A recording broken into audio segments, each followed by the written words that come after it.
আসসালামু আলাইকুম। আমি এরশাদুল ইসলাম, সহকারী শিক্ষক, সাইচাপাড়া বিজেএমএ মজিদ উচ্চ বিদ্যালয়। প্রিয় শিক্ষার্থীবৃন্দু, ফেসবুক এবং ইউটিউব ভিউয়ার্সদেরকে আমার অনলাইন ক্লাসের পক্ষ থেকে স্বাগতম। প্রিয় শিক্ষার্থী বন্ধুরা, আজ আমি তোমাদের সামনে হাজির হয়েছি নবম এবং দশম শ্রেণীর ইংলিশ সেকেন্ড পেপারের গ্রামার টপিকস টেক কোশ্চেন নিয়ে। শিক্ষার্থী বন্ধুরা, পরীক্ষাতে এই টেক কোশ্চেন 5 নাম্বার এসে থাকে। তো তোমরা অনেক শিক্ষার্থীরা এই সহজ টপিকসটাকে তোমরা কঠিন করে ফেলো। তো শিক্ষার্থী বন্ধুরা, আজ আমি তোমাদেরকে ম্যাজিক পদ্ধতিতে কিভাবে টেক কোশ্চেন করতে হয় তোমাদেরকে আমি শেখাবো। তো বন্ধুরা, কোথাও যাবা না, আমার এই ক্লাসটা খুব ইজিলিভাবে আজ তোমরা দেখবে। আমার বিশ্বাস, যদি সবটা ক্লাস তোমরা ইজিলিভাবে দেখো তাহলে তোমাদের এই টাফ কোশ্চেন যে পরীক্ষাতে 5 নাম্বার আসে সেটা ভুল হবে না। তো শিক্ষার্থী বন্ধুরা, চলো আর কথা না বাড়িয়ে আমাদের ক্লাসের কার্যক্রম আমরা আরম্ভ করে দিই। শিক্ষার্থী বন্ধুরা, তোমরা খেয়াল করবে, আমাদের আজকের যে টপিকস সেটা হচ্ছে টেক কোশ্চেন। টেক কোশ্চেন শব্দের অর্থাৎ টেক শব্দের অর্থ হচ্ছে জুড়ে দেওয়া। আমি এখানে লিখে রেখেছি যে টেক শব্দের অর্থ জুড়ে দেওয়া। টেক কোশ্চেন দুই প্রকার। Number 1 negative tag, number 2 positive tag. তো শিক্ষার্থী বন্ধুরা, আমরা প্রথমে জানলাম যে টেক শব্দের অর্থ কী এবং টেক কোশ্চেন কত প্রকার। শিক্ষার্থী বন্ধুরা, এই পর্যায়ে আমরা জানব যে টেক কোশ্চেন কাকে বলে। প্রশ্নের সেন্টেন্সের শেষে শ্রোতার সমর্থন চেয়ে যে ছোট প্রশ্ন করা হয় তাকেই টেক কোশ্চেন বলে। তোমাদের লেখার সুবিধার্থে আমি এখানে লিখে রেখেছি, তোমরা ইজিলিভাবে লিখে ফেলতে পারো। শিক্ষার্থী বন্ধুরা, এ পর্যায়ে আমরা শিখব অক্সিলারি ভার্বযুক্ত সেন্টেন্সকে কিভাবে টেক কোশ্চেন করতে হয়। তো শিক্ষার্থী বন্ধুরা, খেয়াল করো, মূল ভার্বের শেষে এস বা ইয়েস থাকলে ডাস বসে। তোমরা এখানে খেয়াল করো, এখানে লেখা আছে রহিম প্লেস ওয়েল। এই সেন্টেন্সের মধ্যে কি তোমরা কোনো অক্সিলারি ভার্ব দেখতে পাচ্ছ?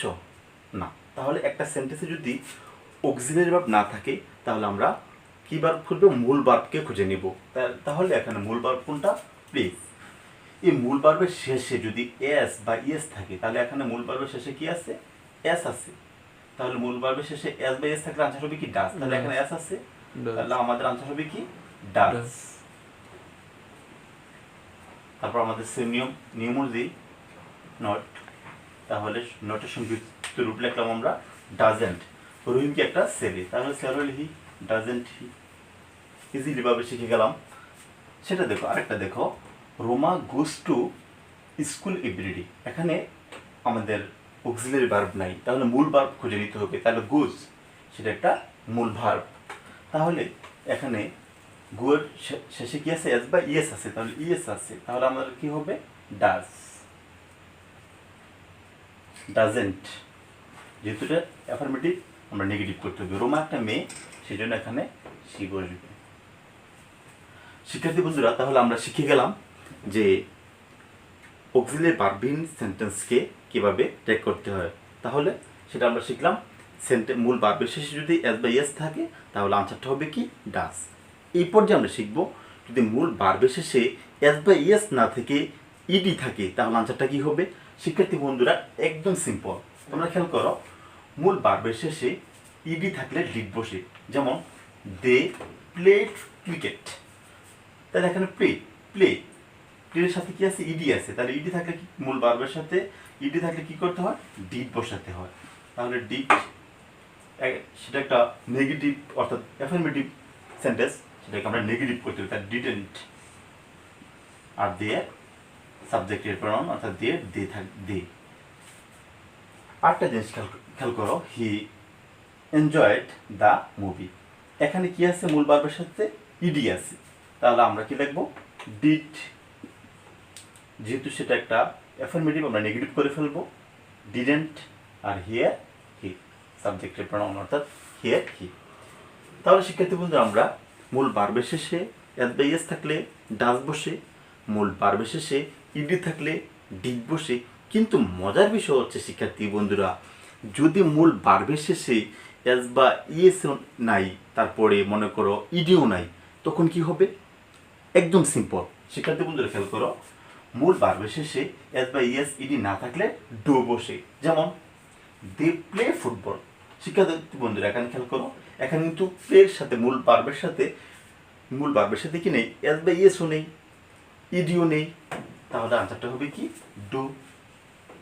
যেহেতু সেটা একটা অ্যাফার্মেটিভ সেন্টেন্স, সেটাকে আমরা নেগেটিভ করে ফেলবো। ডোন্ট আর দেয়ার দি, অর্থাৎ সাবজেক্টের প্রনাউন ধীর দিয়ে থাকবে। কিন্তু আরেকটা জিনিস খেয়াল করো, I love him. I love, লাভের শেষে এখানে এস বা ইউএস নেই, ইডিও নেই, তাহলে এখন হবে কি? ডু। যেহেতু এটা একটা অ্যাফার্মেটিভ, সেটাকে আমরা নেগেটিভ করে ফেলবো। তো don't are I don't I. এরপর যে দেখো, উই সিং লাউডলি, তাহলে এখানে সিং সেটা হচ্ছে একটা মূল ভাব, এর শেষে ইডিও নেই, এস বা ইএসও নেই, তাহলে আমরা কি করতে হবে? ডু লিখবো, ডু। আর যেহেতু সেটা একটা অ্যাফার্মেটিভ, আমরা নেগেটিভ করবো, ডোন্ট। শিক্ষার্থী বন্ধুরা আমরা শিখে গেলাম এস বা ইএস থাকলে কি হয়, মূল ভার্বের শেষে এস বা ইএস থাকলে কি হয়, ইডি থাকলে কি হয়, এস বা ইএস বা ইডি না থাকলে কি হয়। শিক্ষার্থী বন্ধুরা আশা করি সবাই বুঝতে পেরেছ। তো শিক্ষার্থী বন্ধুরা আমি তোমাদেরকে বলেছি, সাবজেক্টের প্রনাউন নির্বাচন করার ক্ষেত্রে তোরা অবশ্যই মনে রাখবি, সাবজেক্ট যদি একবচন হয় তাহলে আমাদের টাক করার সময় প্রনাউন হবে ইট, আর সাবজেক্ট যদি বহুবচন হয় তাহলে টাক করার সময় কি হবে? সাবজেক্টের প্রনাউন হবে কি? দে। তাহলে একবচন হলে ইট, বহুবচন হলে দে। শিক্ষার্থী বন্ধুরা এই পর্যায়ে আমরা শিখব অক্সিলারি ভার্বযুক্ত সেন্টেন্সকে টেক কোশ্চেন করার নিয়ম। শিক্ষার্থী বন্ধুরা অক্সিলারি ভার্বযুক্ত সেন্টেন্সকে টেক কোশ্চেন করতে হলে আমাদেরকে দুটি নিয়ম জানতে হবে। তার সঙ্গে আমরা দুটি নিয়ম কি জেনে নিই। প্রশ্নের auxiliary verb plus not plus সাবজেক্টের প্রনাউন প্লাস প্রশ্নবোধক চিহ্ন। নাম্বার 2, প্রশ্ন অ্যাফার্মেটিভ হলে নেগেটিভ আর নেগেটিভ হলে অ্যাফার্মেটিভ করতে হবে। তাহলে এই দুটা জিনিস আমরা মাথার মধ্যে রেখে আমরা অক্সিলারি ভার্বযুক্ত সেন্টেন্সকে আমরা কী করবো? টাক কোশ্চেন করবো। আর এই অক্সিলারি ভার্বটি শিক্ষার্থী বন্ধুরা তোমরা লক্ষ্য করো, ইংরেজিতে মোট 24টি অপারেটর রয়েছে। যেমন am, is, are, was, were, shall, should, will, would, can, could, may, might, must, have, has, had, do, did, does, used to, ought to, need, dare. তো শিক্ষার্থী বন্ধুরা এই 24টি তোমরা মুখস্থ করে ফেলবে। তো আসো এই 24টি অপারেটর দিয়ে কীভাবে টেক করতে হয় সেটা আমরা এখন শিখে নেব। শিক্ষার্থী বন্ধুরা তোমরা খেয়াল করো, এখানে আমি প্রথমে লিখলাম ইউ ডিডেন্ট সি হিম। আমার টাক করার নিয়ম প্রশ্নের অক্সিলারি ভার্ব। এখানে প্রশ্নের অক্সিলারি ভার্ব কোনটা? ডিড। তোমাকে প্রশ্ন পড়ে খেয়াল করতে হবে, প্রশ্ন অ্যাফার্মেটিভ হলে নেগেটিভ আর নেগেটিভ হলে অ্যাফার্মেটিভ। তাহলে প্রশ্নটা কি নেগেটিভ না অ্যাফার্মেটিভ?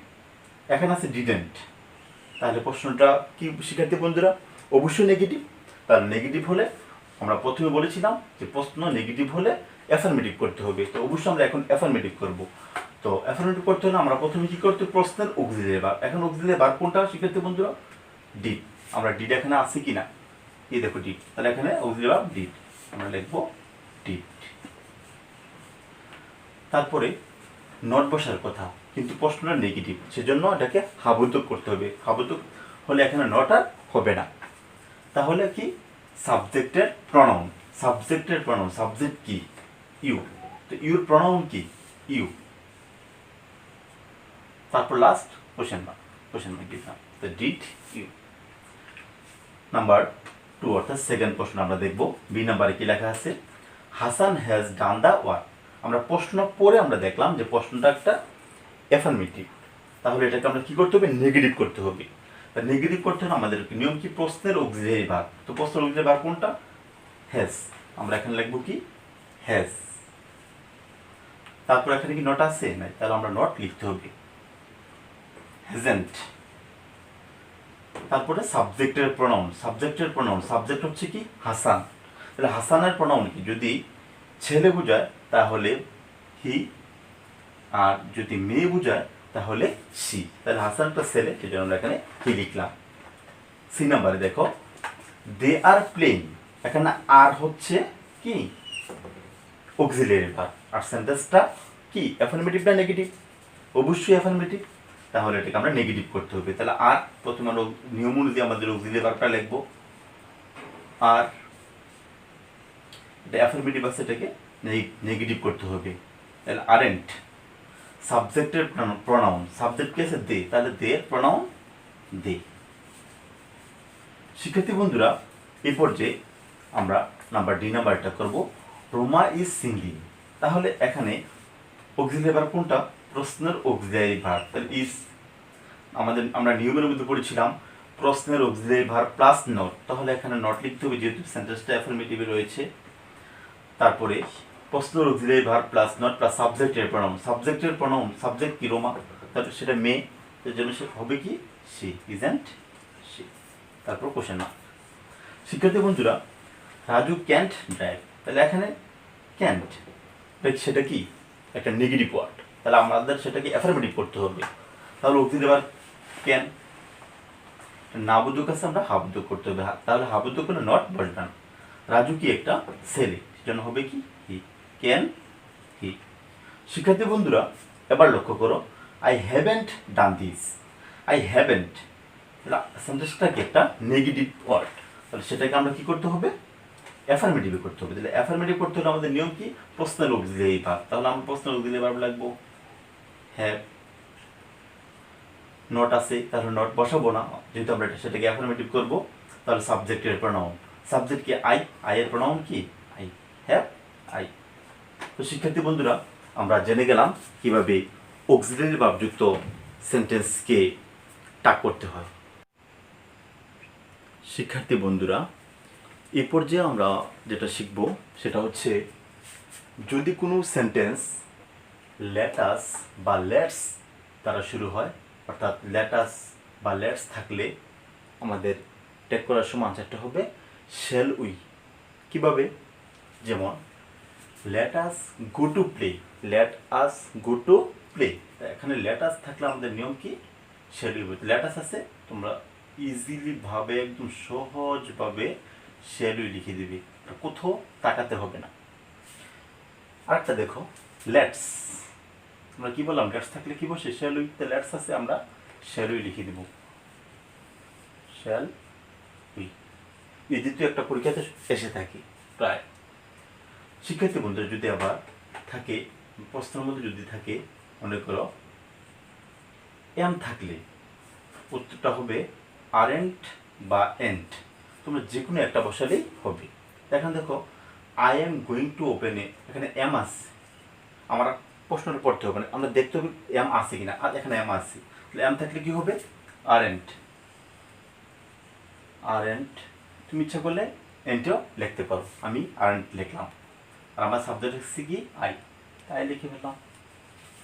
শিক্ষার্থী বন্ধুরা, যদি কোনো প্রশ্ন মূল ভাব দ্বারা শুরু হলে কোনটি বসে মূল ভাব, যেমন ডু দ্য ওয়ার্ক, ডু এটা মূল ভাব হিসেবে ব্যবহৃত হয়েছে।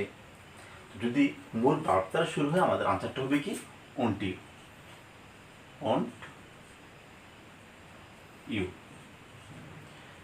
বি নাম্বার দেখো কাম হেয়ার, এখানে কাম এটা একটা মূল ভাব, মূল ভাব দ্বারা শুরু হয়েছে, আমাদের উত্তরটা হবে কি ওন্ট ইউ। ঠিক সেম ভাবে এখানে দেখো আরো দুইটা আমরা দেখাচ্ছি। ডু দ্য সাম, এখানে ডু সেটা মূল ভার্ব হিসেবে ব্যবহৃত হয়েছে, তাহলে আমি কি লিখবো এখানে ওন্ট ইউ, ওন্ট ইউ। আরেকটা দেখো গো অ্যাট ওয়ান্স, এখানে গো সেটাও কি মূল ভার্ব দ্বারা শুরু হয়েছে, আনসারটা হবে কি ওন্ট ইউ। আশা করি সবাই বুঝতে পেরেছ। শিক্ষার্থী বন্ধুরা, এখন আমি যেটা দেখাবো খুব সহজ এবং সেটাও পরীক্ষাতে প্রায় এসে থাকে, যেমন ডু নট থাকলে আনসার হবে উইল ইউ। কোন সেন্টেন্সের শুরুতে বা সেন্টেন্সের মধ্যে যদি ডু নট থাকে আনসারটা হবে কি উইল ইউ। ডু নট থাকলে চোখগুলো ঠিক করে আনসারটা উইল ইউ বসিয়ে দিবে, যেমন don't, don't make any noise, এখানে ডোন্ট কথাটা আছে, আমার সামনেটা দেখতে হবে না, আমি আনসারটা লিখে ফেলবো উইল ইউ। Will you. আমরা বি নাম্বার দেখবো। এখানে দেখো লেখা আছে don't run in the sun. Don't আছে, তার ডোন্ট থাকলে আনসার কি হবে? Will you. আশা করি বুঝতে পেরেছ। শিক্ষার্থী বন্ধুরা, নেগেটিভ ওয়ার্ড থাকলে ট্যাগ অ্যাফার্মেটিভ হবে, সেটা আমরা প্রথমে জেনেছিলাম। কিন্তু আমরা জানি নো অর্থ না, নাথিং অর্থ না, নট অর্থ না। কিন্তু শিক্ষার্থী বন্ধুরা, এই ইংরেজিতে এমন কিছু ওয়ার্ড আছে যেগুলো দেখতে অ্যাফার্মেটিভ মনে হয়, কিন্তু আসলে সেগুলো নেগেটিভ। কিন্তু সেগুলোকে ইংরেজির কী বলা, চোর বলা হয়, অর্থাৎ লুকায়িত থাকে। মানে এগুলো দেখতে অ্যাফার্মেটিভ কিন্তু আসলে এগুলো কি নেগেটিভ। তাহলে চলো আমরা জেনে নিই এই নেগেটিভ ওয়ার্ডগুলো কি। যেমন very few, little, hardly, seldom, scarcely, rarely, এগুলো হচ্ছে নেগেটিভ। আরও আছে শিক্ষার্থী বন্ধুরা, আমি কয়েকটা লিখলাম, এগুলো হচ্ছে নেগেটিভ ওয়ার্ড। যদি এগুলো প্রশ্নের মধ্যে তোমরা দেখতে পাও তাহলে সেটা তোমরা বুঝে নিবা যে সেন্টেন্সটা কি নেগেটিভ, অর্থাৎ না বোধক। তাহলে এখানে আমরা দেখো রিনা হার্ডলি গোজ টু স্কুল। এখানে দেখো সেন্টেন্সটার মধ্যে হার্ডলি, সেন্টেন্সটা দেখতে কিন্তু অ্যাফার্মেটিভ মনে হচ্ছে, আসলে সেন্টেন্সটা কি নেগেটিভ, কারণ এখানে হার্ডলি আছে। হার্ডলি করতে একটা না বোধক একটা সেন্টেন্স, তাহলে আমাদের সেন্টেন্সটা কি, এটাকে আমরা কী করতে হবে, অ্যাফার্মেটিভে করতে হবে। তাহলে এখানে আমরা অক্সিলিয়ারি ভার্ব নেই, আমাদেরকে তাহলে মূল ভার্বকে খুঁজে নিতে হবে। তাহলে এখানে মূল ভার্ব কি, গোজ। শেষে কি আছে, ইয়েস আছে, তাহলে এখানে আনসারটা হবে কি, ডাজ। আমরা এটা পূর্বে শিখেছিলাম। এখন হার্ডলি এটা না বোধক, সেজন্য আমরা এখানে আর নট দিতে হবে না। রিনা একটা মেয়ে, সেজন্য সি। আশা করি বুঝতে পেরেছ। চলো আমরা আরেকটা দেখে নিই। দে সেলডম কাম হেয়ার। শিক্ষার্থী বন্ধুরা, এখানে সেলডম এটা একটা নেগেটিভ ওয়ার্ড, আমরা দেখেছিলাম যে সেলডম একটা নেগেটিভ ওয়ার্ড। তাহলে আমরা এখানে দেখতে হবে অক্সিলিয়ারি ভার্ব বা মূল ভার্ব আছে কিনা। এখানে অক্সিলিয়ারি ভার্ব নেই, তাহলে মূল ভার্ব কাম, তাহলে সেটা এস বা ইএসও নেই, ইডিও নেই, তাহলে এটা হবে কি, ডু। তাহলে সেলডম একটা নাবোধক ওয়ার্ড, তাহলে নট আর হবে না, দি। শিক্ষার্থী বন্ধুরা, তোমাদেরকে আমি এই সাবজেক্টের প্রনাউন করতে গেলে কয়েকটা যে টপিকস তোমরা জানা লাগে সেগুলো আমি মুখে বলে দিচ্ছি, তোমরা লিখে ফেলবা। যদি সেন্টেন্সের শুরুতে বডি জাতীয় কিছু থাকে, এভরিবডি, সামবডি, এনিবডি, নোবডি, এই বডি জাতীয় থাকলে তোমরা সাবজেক্টের প্রনাউন হবে দে। শিক্ষার্থী বন্ধুরা, পূর্বে আমি বলেছিলাম, আমি আবারও বলে নিচ্ছি, সাবজেক্ট যদি একবচন হয় এর প্রনাউন হবে ইট, সাবজেক্ট যদি বহুবচন হয় এর প্রনাউন হবে দে। তাহলে আমরা ছন্দের মাধ্যমে আমরা বলবো যে একবচন হলে ইট বসে, বহুবচন হলে দে বসে। শিক্ষার্থী বন্ধুরা, আমার বিশ্বাস তোমরা যারা আমার ক্লাসটা সম্পূর্ণভাবে দেখেছ, তোমরা অবশ্যই পরীক্ষাতে টাক কোশ্চেন যেভাবেই প্রশ্ন করা হোক না কেন তোমরা আনসার করতে পারবে। তো শিক্ষার্থী বন্ধুরা, তোমাদের জন্য এখানে আমি কিছু প্রশ্ন দিয়ে দিলাম, তোমরা অবশ্যই এই প্রশ্নগুলো খাতার মধ্যে উঠাবে এবং বাড়ির কাজ হিসেবে সেগুলো করে নেবে। তো স্কুল খোলার পরে, অর্থাৎ করোনার পরে যখন স্কুল খুলবে, তো তোমরা অবশ্যই এই বাড়ির কাজগুলো তোমাদের শ্রেণী শিক্ষককে দেখাবে। এবং যদি কোনো এই বাড়ির কাজ করতে গেলে তোমাদের সমস্যা হয় বা কোনো টাক কোশ্চেন করতে গেলে তোমাদের সমস্যা মনে হয়, তো অবশ্যই কমেন্টস বক্সে আমাকে জানাবে। আর না হয় স্কুল খোলার পরে তোমাদের শিক্ষকদের দেখাবে। তো শিক্ষার্থী বন্ধুরা, তো আমার এই ইংলিশ গ্রামার এবং কি বিভিন্ন ক্লাসের যে ক্লাসগুলো তোমাদেরকে দেখার জন্য তোমরা অবশ্যই আমার এই এরশাদুল ইসলাম এই ইউটিউব চ্যানেলটি সাবস্ক্রাইব করে নিবে। আমার বিশ্বাস তোমরা আমার প্রত্যেকটা ক্লাস তোমরা পেয়ে যাবে এবং তোমরা উপকৃত হবে এবং অর্থাৎ সব শিক্ষার্থীরা উপকৃত হবে। তো শিক্ষার্থী বন্ধুরা, এই করোনা মুহূর্তে আমি সবাইকে বলবো, প্রত্যেকেই ঘরে থাকবে, সুস্থ থাকবে, নিরাপদ থাকবে। সর্বোপরি আমি সকলকে বলবো যে আমার এই ক্লাসগুলো শেয়ার করে দেবে। সবাই ভালো থাকবে। আল্লাহ হাফেজ।